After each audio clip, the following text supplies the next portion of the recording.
Excel, saisie, mise en forme et introduction des formules, partie 6, proposée par Doclosoft.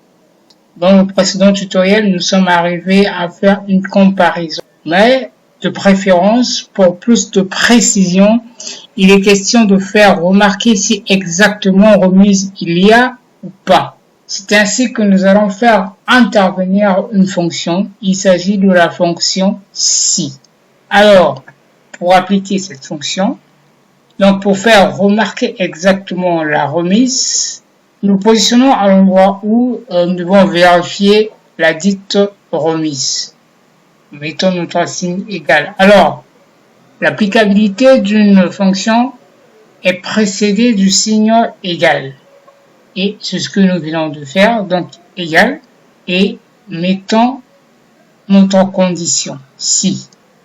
Ici, donc au niveau du premier champ, ce qu'il faut mettre, c'est le résultat du test logique. Il faut savoir que nous avons déjà le résultat de notre test logique. Il s'agit de notre comparaison. Pour le premier article, le test est bien au sein de la cellule I7. Donc nous cliquons dessus.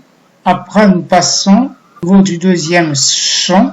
Si ce test-là est vrai, donc nous accordons la remise, bien évidemment. Mais au cas où cette remise n'est pas vraie, donc si le test est faux, ben, pas de remise.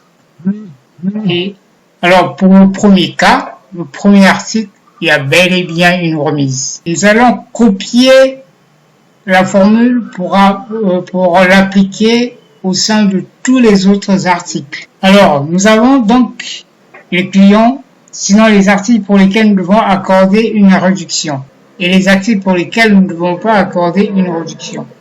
Ce que je vous demanderai de faire, c'est de refaire tout ceci.